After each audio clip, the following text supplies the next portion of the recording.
جو مکاتب فکر اپنے آپ کو مسلمان کلیم کر رہے ہیں، بریلوی، دیوبندی، اہل حدیث، شیعہ، ان سب کے بڑے بزرگوں نے نہ صرف قرآن حکیم کے تراجم کے اندر گڑبڑ کی، بلکہ تفسیر کے اندر بالکل اس کے الٹ رزلٹ نکالا۔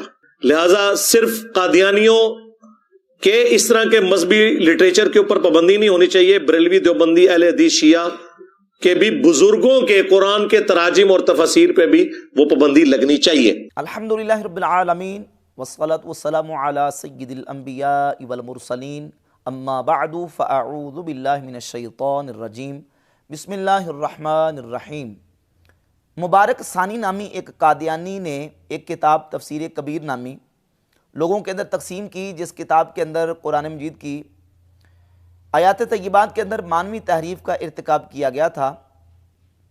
مبارک ثانی نامی شخص نے جو کتاب تقسیم کی، اس پر ایکشن لیا گیا اور اس پر کیس کروایا گیا، اس قادیانی کے اوپر مقدمہ دائر کیا گیا کہ اس پر قانونی کارروائی کی جائے، یہ ایسی کتاب تقسیم کر رہا ہے جس کے اندر قرآن مجید کی آیات کے اندر معنوی تحریف کا ارتکاب کیا گیا ہے۔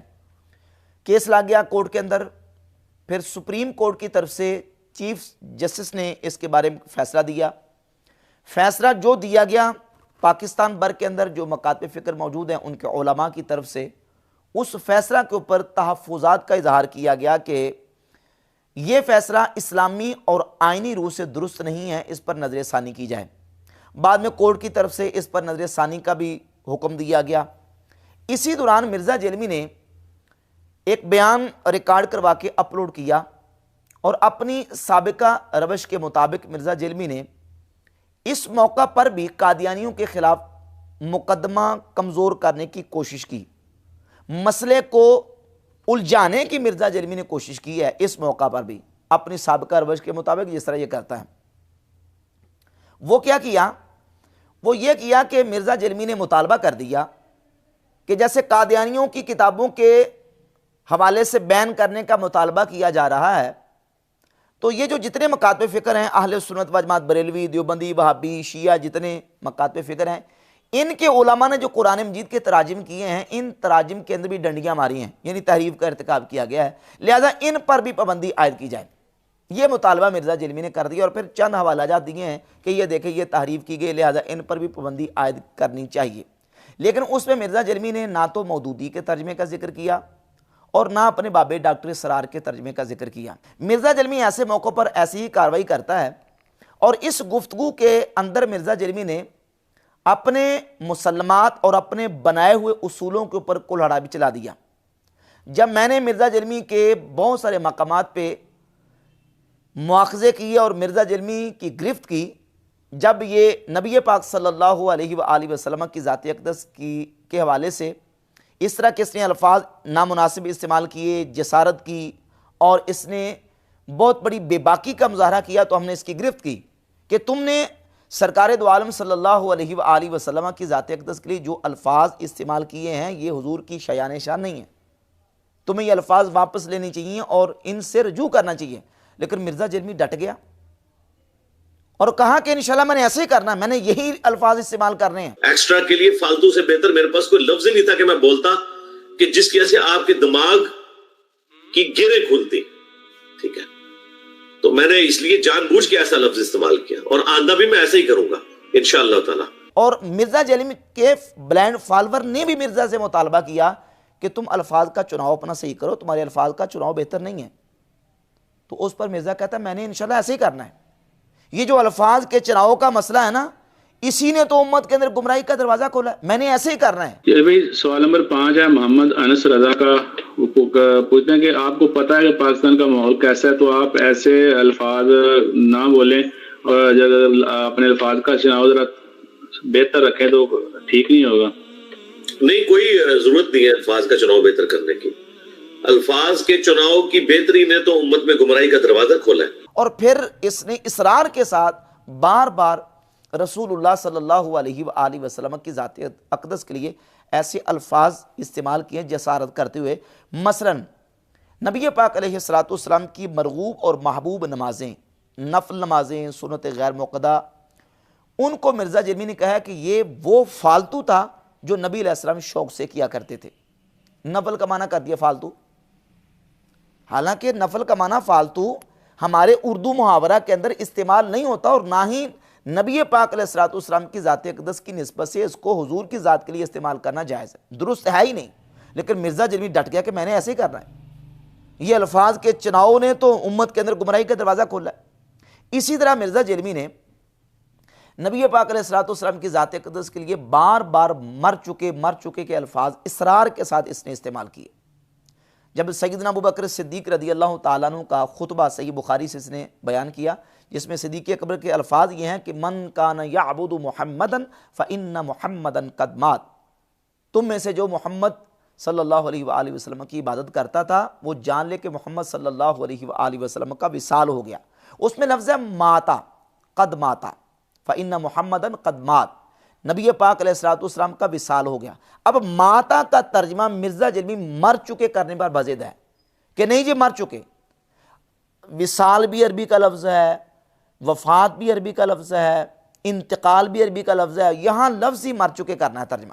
حالانکہ وصال ہو، انتقال ہو، وفات ہو، یہ اردو محاورہ کے اندر استعمال ہوتے ہیں. اگرچہ یہ بیسک عربی کے کلمات ہیں، لیکن چونکہ اردو لشکری زبان ہے، اس کے اندر فارسی کے الفاظ بھی ہیں، عربی کے الفاظ بھی ہیں، انگلش کے بھی ہیں، ہندی کے بھی استعمال ہوتے ہیں. تو اس اعتبار سے اردو چونکہ لشکری زبان ہے، اردو کے اندر ہم نے دیکھنا کہ الفاظ کا استعمال اچھے سے اچھا کن معانی کے لیے ہوتا ہے. تو اب انتقال ہو، وفات ہو، وصال ہو، یہ اگرچہ عربی کے الفاظ ہیں لیکن اردو میں استعمال ہوتے ہیں. جب کسی کی فوتیدگی ہوتی ہے تو اس موقع پر ہم یہ نہیں کہتے کہ فلاں بن فلاں مر چکا ہے، اعلان یہ نہیں ہوتا، بلکہ اعلان یہ ہوتا ہے کہ فلاں بن فلاں کا انتقال ہو گیا ہے، ان کی وفات ہوگی. مر چکے کا لفظ ہمارے ہاں اس طرح روٹین میں استعمال نہیں ہوتا کسی کی فوتیدگی کی خبر دینے کے لیے. اس طرح بہت سارے الفاظ ہیں کہ بیسک ان کی عربی ہے لیکن اردو میں استعمال ہوتے ہیں. جیسے لفظ لعنت ہے، لفظ رحمت ہے. اب لفظ لعنت، لفظ رحمت یہ عربی کے کلمات ہیں لیکن اردو کے اندر استعمال ہوتے ہیں، اور ایسے ہی استعمال ہوتے ہیں.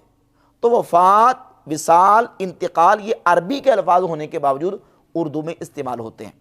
تو ماتا کا معنی ہم یہاں چونکہ نبی پاک علیہ الصلوۃ والسلام کی ذاتی اقدس کے لیے استعمال ہوا تو معنی کریں کہ وصال فرما گئے، انتقال فرما چکے ہیں، وفات شریف ہو گئی. لیکن مرزا جرمی بزید کہ نہیں، یہاں ترجمہ کرنا ہے مر چکے ہیں. اسی طرح فالتو کا لفظ استعمال کیا. تو میں نے مرزا جرمی کا مواخذہ کیا کہ اردو محاورہ کے اندر یہاں یہ الفاظ درست نہیں ہیں. مرزا جرمی کی جسارت ہے. تو مرزا کہتا نہیں جی یہ تو انہوں نے گمراہی کا دروازہ کھولو ہوا ہے الفاظ کے استعمال کے لیے. اسی طرح پھر اس نے خود مرزا جرمی نے وَمَكَرُوا وَمَكَرَ اللَّهُ وَاللَّهُ خَيْرُ الْمَاكِرِينَ اس آیت کا ترجمہ مرزا جرمی نے خود کیا کہ اللہ رب العزت بہتر خفیہ تدبیر فرمانے والا ہے. اللہ نے خفیہ تدبیر فرمائی اور وہ بہتر خفیہ تدبیر فرمانے والا ہے. اب مرزا جرمی اس ترجمے کو درست قرار دے چکا. واللہ خیر الماکرین، اس کا لفظی ترجمہ یہی ہے کہ اللہ تعالیٰ سب سے بہتر مکر فرمانے والا ہے. لیکن مکر کا لفظ اردو میں نٹوریس ہے.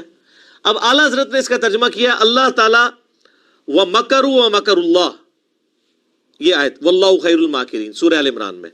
کافروں نے بھی مکر کیا اور اللہ نے بھی اپنی خفیہ تدبیر فرمائی، اور اللہ تعالیٰ سب سے بڑھ کر خفیہ تدبیر فرمانے والا ہے. اس طریقے سے واللہ خیر الماکرین ہم تو کہتے ہیں اس کا بہتر ترجمہ یہی ہے، اللہ تعالیٰ خفیہ تدبیر فرمانے والا ہے. کہ یہ ترجمہ درست ہے، ترجمہ صحیح ہے. بہتر ترجمہ ہے کہ یہ کیا جائے کہ اللہ بہتر خفیہ تدبیر فرمانے والا ہے. لیکن جب ضد پہ آیا، ہٹ دربی پہ آ گیا تو کہتا ہے کہ نہیں، یہ الفاظ کے چناؤ نے امت کے اندر گمراہی کا دروازہ کھولا ہے. اس کا ترجمہ ہم یہی کریں گے کہ انہوں نے مکر کیا اور اللہ نے بھی مکر کیا اور اللہ بہتر مکر کرنے والا ہے. ان کا تو یہ تو بت پرستی ہم نے توڑ دی ہے. وَمَكَرُوا وَمَكَرَ اللَّهُ وَاللَّهُ خَيْرُ الْمَاكِرِينَ، انہوں نے بھی مکر کیا، اللہ نے بھی مکر کیا، اللہ بہترین مکر فرمانے والا ہے، سب سے بڑھ کر مکر فرمانے والا ہے. انہوں نے پکڑ کے ترجمہ چینج کر دیا کہ انہوں نے مکر کیا، انہوں نے چال چلی اور اللہ نے اپنی خفیہ تدبیر فرمائی، اللہ سب سے بہتر خفیہ تدبیر فرمانے والا ہے. یعنی انہوں نے خدا کو بھی کہا کہ تیرے الفاظ کا چناؤ ٹھیک نہیں ہے، تجھے یہ لفظ استعمال کرنا چاہیے تھا تدبیر، حالانکہ تدبیر خود عربی کا لفظ ہے. اللہ نے کیوں نہیں کہہ دیا کہ واللہ خیر المدبرین، اللہ تعالیٰ سب سے بہتر تدبیر فرمانے والا ہے؟ اس پر بزد ہو گیا. کہتا اگر اللہ رب العزت نے تدبیر کا ذکر کرنا ہوتا تو وہ یہ کہہ رہا کہ اللہ بہتر مدبر ہے، بہتر تدبیر کرنے والا. حالانکہ یہی بندہ، یہی مرزا جیلمی پہلے ترجمہ یہ کر چکا اور اس کو بہتر قرار دے چکا ہے.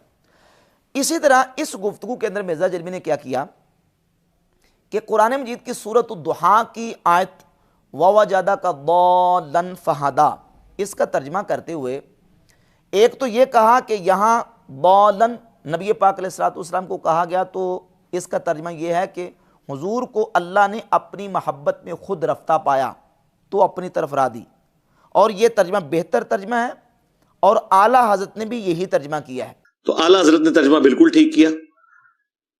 یہاں پر دیوبند اور اہل حدیث کا ترجمہ گمراہ کن، گستاخانہ ہے، کوئی شک نہیں، اور ان کو آج تک توفیق نہیں ہوئی کہ بے شرمو اس کو چینج کرو. اور یہ کہا کہ اس آیت کا ترجمہ دیوبندیوں نے یہ کیا ہے کہ آپ کو گمراہ پایا اور پھر اپنی طرف راہ دی. لہذا دیوبندیوں کا یہ ترجمہ یہ گستاخانہ اور گمراہ کن ترجمہ ہے. اور یہاں قانون بیان کر دیا. قانون یہ بیان کیا کہ ضال اس کا معنی گمراہ بھی ہوتا ہے، اس کا معنی محبت میں خود رفتہ بھی ہوتا ہے، لیکن جب یہ کسی نبی کے لیے استعمال ہو تو نبی کے لیے جب استعمال ہوگا معنی کریں گے محبت میں خود رفتہ. اگر نبی کے لیے نہیں کسی اور کے لیے ہوگا تو پھر گمراہ ہی ترجمہ کریں گے، لیکن نبی کے لیے ہوگا تو کیا کریں گے؟ محبت میں خود رفتہ. ضال کا ایک معنی ہوتا ہے کسی کی محبت میں ڈوب جانا. پیغمبر کے کیس میں جب ضال کا لفظ آئے گا تو یہ معنی لیا جائے گا، اور جب پیغمبروں کے دشمنوں کے لیے آئے گا تو پھر گمراہ. ان ابانا لفی ضلال مبین. اگر یہ ضال کا ترجمہ کیا جائے تو اس کا مطلب یہ ہے کہ بے شک ہمارے ابا جان تو گمراہ ہو چکے ہیں. اگر وہ اپنے باپ کو گمراہ مانتے تو مسلمان رہ جاتے؟ مجھے بتائیں. اور اس کی ایک مثال دی سورہ یوسف سے کہ سیدنا یوسف علیہ الصلوۃ والسلام کے بھائیوں نے کہا ان ابانا لفی ضلال مبین، بے شک ہمارے باپ یوسف کی محبت میں ڈوب چکے ہیں. تو یہاں ضلال کا معنی مرزا جرمی کہتا یہ بنے گا کہ محبت میں ڈوبنا، خود رفتہ ہونا. جبکہ اسی آیت کا ترجمہ مرزا جرمی کے بابا مودودی نے جو کیا ہے میں آپ کے سامنے رکھتا ہوں. اب مرزا جرمی بتائے گا کہ محبت میں ڈوبنا یہ تو ترجمہ ٹھیک ہے، لیکن مودودی صاحب کا ترجمہ گستاخانہ اور گمراہ کن ہے یا نہیں یہ مرزا جرمی بتائے گا. مودودی صاحب اس کا ترجمہ کرتے ہیں ان ابانا لفی ضلال مبین، اور سچی بات یہ ہے کہ ہمارے ابا جان بالکل ہی بہک گئے ہیں. ہمارے ابا جان بالکل ہی بہک گئے ہیں، بہک گئے ہیں. یہ ترجمہ مودودی نے سیدنا یعقوب علیہ السلام کے حوالے سے کیا ہے کہ یوسف علیہ السلام کے بھائیوں نے اپنے باپ کو یہ کہا. اب یہ گستاخانہ اور گمراہ کن ترجمہ ہے کہ نہیں، اس کا جواب مرزا جرمی دے گا. اور مرزا جرمی خود سیدنا موسیٰ علیہ السلام کے لیے جب یہی کلمہ کا معنی کرتا ہے تو معنی یہ کرتا ہے کہ ناواقف پایا. اصول یہ بیان کرتا ہے کہ نبی کے لیے جب ذکر ہوگا تو معنی ہوگا محبت میں ڈوبا ہوا، اور یہی مرزا جرمی موسیٰ علیہ السلام کے لیے ناواقف رہا، اور اس طرح کا ترجمہ اس کلمے کا کر کے تو آگے چلتا ہے. قال فعلتها اذا وانا من الضالین. تو موسیٰ علیہ السلام نے کہا ہاں میں نے ارتکاب اس وقت کیا تھا جبکہ میں ناواقف راہ تھا. اس وقت مجھ سے یہ ضال کا ترجمہ انبیاء کے لیے جب ہوگا تو وہ ناواقف راہ تھا. تو یہ اصول مرزا جرمی نے بیان کر دیا. اور مرزا جرمی اس طرح ایسے موقعوں پر قادیانیوں کا جو معاملہ ہے وہ نرم کرنے کے لیے مسلمانوں کی جو ان کے خلاف ایک مقدمہ ہے اس کو کمزور بنانے کے لیے اس طرح کی کارروائی کرتا ہے. ایک کارروائی اس نے پہلے بھی ایک موقع پر کی، اور جب اس نے سورۃ الاحزاب کی جو آیت ختم نبوت ہے اس پر کلام کیا، اور اس نے یہ کہا کہ آیا ختم نبوت ما کان محمد ابا احد من رجالکم ولکن رسول اللہ وخاتم النبیین. اس آیت کا جو ترجمہ ہے خاتم النبیین کا، کہتا ہے کہ قادیانی اس کا ترجمہ صحیح کرتے ہیں اور معذرت کے ساتھ آپ کے علماء اس کا ترجمہ غلط کرتے ہیں. اور یہ قرآن کے دشمن ہے کہ جی وہ ترجمہ کون سا ترجمہ مطلب ہے. ایون یہ جو قادیانیوں کے بارے میں بھی کر رہے ہیں نا، آپ کو اسپیسیفکلی کوئی پورشن لے کے آئیں کہ جس کے اندر انہوں نے ترجمے میں فرق ڈال دیا ہو. اور معذرت کے ساتھ ایک ہی بڑا ہمارا ان سے اختلاف ہے نا ختم نبوت پہ, اس میں انہوں نے ترجمہ ٹھیک کیا ہوا ہے, آپ کے علماء نے غلط کیا ہوا ہے. ہمارے علماء اس کا ترجمہ کیا کرتے ہیں؟ خاتم النبیین کا آخری نبی, پچھلے نبی, آخری نبی, سب سے بعد میں آنے والے نبی, یعنی نبوت کا سلسلہ آپ علیہ الصلوۃ والسلام پر ختم ہو گیا, یہ ترجمہ علماء نے کیا. سب سے آخر میں آنے والے نبی, پچھلے نبی. مرزا جلمی اس کو غلط ترجمہ قرار دے رہا ہے اور قادیانیوں کے ترجمے کو درست قرار دے رہا ہے. اب اس کا مطلب یہ ہے کہ جہاں جہاں یہ ترجمہ کیا ہوا ہے آخری نبی یا پچھلے نبی, یہ بھی قرآن مجید کی مانوی تحریف ہے. مرزا جلمی نے کنز الایمان امام اہل سنت رحمۃ اللہ کے ترجمہ پر اعتراض کیا ہے, اور یہ جو آیت ختم نبوت کا ترجمہ, اس پر بھی اعتراض ہے اس کا کہ یہ مانوی تحریف ہے, یہ ترجمہ غلط ہے. تو اس کا مطلب یہ ہے کہ جس کا یہ ترجمہ وہ سب پہ پابندی ہو جانی چاہیے. یہ مرزا جلمی کا معاملہ ہے قادیانیوں کے حوالے سے مسلمانوں کا مقدمہ کمزور کرنے کا. بہت ساری دوگلا پالیسیاں, بہت ساری جو نا وہ مرزا جلمی کے تضادات اور تناقضات ہیں. ایک جگہ پہ کچھ کہتا ہے, دوسری جگہ پہ کچھ کہتا ہے. قانون خود بنایا کہ الفاظ کا چناؤ جو ہے یہ امت میں گمراہی کا دروازہ ایسے کھولا ہے, اور خود یہ اصول اور ضابطہ بیان کر رہا ہے کہ یہ لفظ نبی کے لیے ہو تو معنی اور ہوگا, غیر نبی کے لیے ہو تو معنی اس کا اور ہوگا. اب اس موقع پر مرزا جلمی نے کچھ تراجم دکھائے ہیں کہ دیکھیں فلاں نے یہ ترجمہ کر دیا, فلاں نے یہ ترجمہ کر دیا, یہ بھی تحریف مانوی ہے, یہ بھی تحریف مانوی ہے. لیکن مرزا جلمی نے اس موقع پر اپنے بابوں کے ترجمے نہیں دکھائے, مودودی کا ترجمہ نہیں دکھایا, ڈاکٹر اسرار کا ترجمہ نہیں دکھایا. میں صرف ایک حوالہ جو دونوں کتابوں کے اندر مشترک ہے وہ آپ کے سامنے رکھ دیتا ہوں. یہ مودودی کی تفہیم القرآن ہے, سورہ یوسف کی آیت نمبر 12. سیدنا یوسف علیہ السلام کے بھائیوں نے جناب یعقوب علیہ السلام سے کہا ارسلہ معنا غدا یرتع ویلعب وانا لہ لحافظون. یوسف علیہ السلام کے بارے میں یعقوب علیہ السلام سے کہا کہ ابو جان اس کو ہمارے ساتھ بھیجیں, کل اس کو ہمارے ساتھ بھیجیں. یرتع ویلعب, ان کلمات کا ترجمہ مودودی نے یہ کیا ہے ہمارے ساتھ بھیج دیجئے کچھ چر چگلے اور کھیل کود سے بھی دل بہلائے. چر چگلے, یہ اس آیت کا ترجمہ مودودی نے کیا ہے. اب سوال یہ پیدا ہوتا ہے کہ یہ چر چگ لینا یہ انسانوں کا کام ہے کہ جانوروں کا؟ ظاہر ہے کہ جانوروں کے لیے اردو محاورہ کے اندر یہ لفظ استعمال ہوتا ہے, انسانوں کے لیے استعمال نہیں ہوتا. انسانوں کے لیے یہ لفظ استعمال ہوتا ہی نہیں ہے. مودودی نے اللہ کے پیغمبر کے لیے یہ لفظ استعمال کیا ہے, اور یہی استعمال کیا ہے ڈاکٹر اسرار نے بیان القرآن کے اندر, تاکہ چر چگ لے. جبکہ اس کا معنی اردو محاورہ کے مطابق, اور چونکہ اللہ کے پیغمبر کے لیے یہ لفظ کلمہ استعمال ہوا تو معنی یہ ہے تاکہ کچھ جا کے میوے کھا لے. ظاہر باغ میں جب انسان جاتا ہے تو چرنے چگلے کے لیے انسان ہی جاتا ہے, انسان وہاں کھانے کے لیے, پینے کے لیے اور پھل کھانے کے لیے جاتا ہے. تو بھائیوں نے کہا تھا کہ یوسف کو ہمارے ساتھ بھیجیں تاکہ کل یہ ہمارے ساتھ جائیں گے تو جا کے باغ کے میوے کھائیں گے, پھل کھائیں گے, چر چگ لیں گے. یہ ترجمہ درست نہیں ہے. اب مرزا جرمی کے اندر ہمت ہے تو مودودی کے اوپر اور ڈاکٹر اسرار کے اوپر فتویٰ لگائے اور یہ مطالبہ کرے کہ مودودی اور ڈاکٹر اسرار دونوں کے ترجمے بیان ہونے چاہیے.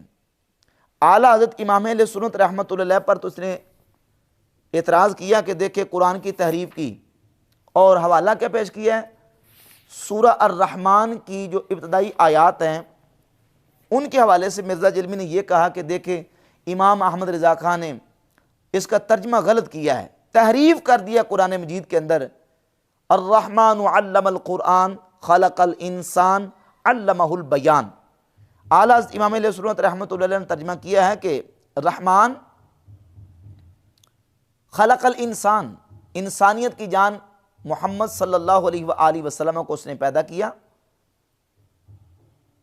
علمہ البیان, اور ان کو ما کانا و ما یکون کا علم سکھایا.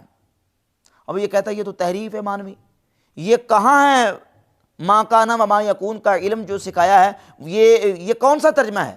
یہ میرے پاس موجود ہے تفسیر الخازن, امام خازن المتوفیٰ 725 ہجری, یہ ان کی معروف کتاب ہے تفسیر کی عربی کے اندر. اس آیت کی تفسیر کے اندر امام خازن علیہ رحمہ وہی تفسیر اور ترجمہ بیان کر رہے ہیں جو اعلیٰ امام اہل سنت رحمۃ اللہ علیہ نے بیان کیا ہے۔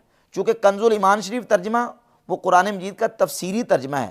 امام اہل سنت رحمۃ اللہ جب ترجمہ کرتے ہیں تو تفسیری ترجمہ اور مرادی ترجمہ کرتے ہیں، اور قرآن مجید کے کلمات سے جو تفسیر اس کی ہوتی ہے اس طریقے سے اس کا ترجمہ بیان فرماتے ہیں۔ امام خازن اسی آیت کی تفسیر میں لکھتے ہیں علمہ البیان، اس سے مراد کیا ہے؟ کہتے ہیں قیل اراد بالانسان محمدن صلی اللہ علیہ وآلہ وسلم، انسان کو پیدا کیا، مراد یہ کہ اللہ تعالیٰ نے محمد صلی اللہ علیہ وآلہ وسلم کو پیدا کیا۔ علمہ البیان یعنی بیان ما یکون و ما کانا، اللہ نے نبی علیہ السلام کو بیان سکھایا، معنی یہ ہے کہ اللہ رب العزت نے جو ہوگا اور جو ہو چکا نبی پاک علیہ السلام کو سکھا دیا۔ لِأَنَّهُ صلی اللہ علیہ وآلہ وسلم يُنبِئُ عن خبر الاولین والآخرین، کیونکہ نبی پاک صلی اللہ علیہ وآلہ وسلم اولین و آخرین کی خبریں دیتے ہیں، وعن یوم الدین، اور قیامت تک جو کچھ ہونا ہے اس کی رسول اللہ صلی اللہ علیہ وآلہ وسلم خبریں عطا فرماتے ہیں۔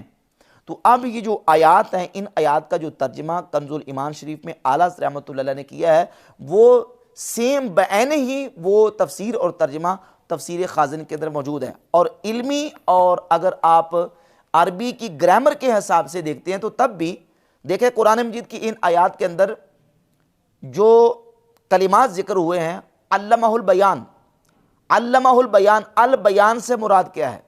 تفسیر نے بتا دیا کہ ما کانا و ما یکون کا علم عطا فرما دیا، اور جہاں بیان آیا وہاں اس کے اوپر الف لام داخل ہوا ہے۔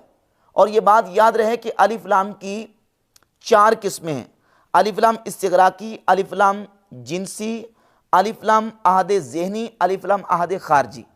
الف لام عہد خارجی، اب البیان کے اوپر الف لام عہد خارجی ہے۔ اللہ رب العزت نے نبی پاک علیہ السلام کو جو علم سکھایا وہ علم ما کانا و ما یکون، یعنی جو کچھ ہو چکا تھا اور جو کچھ احوال ہونے والے تھے رسول اللہ صلی اللہ علیہ وآلہ وسلم کی ذات اقدس کو اللہ رب العزت نے سکھا دیے، اور یہی ترجمہ امام اہل سنت رحمۃ اللہ علیہ نے تفسیر خازنی کی روشنی میں کنز الایمان شریف میں فرمایا۔ لہذا مرزا جرمی کا یہ اعتراض کرنا کہ یہ تحریف ہے، یہ بالکل باطل اور مردود ہے۔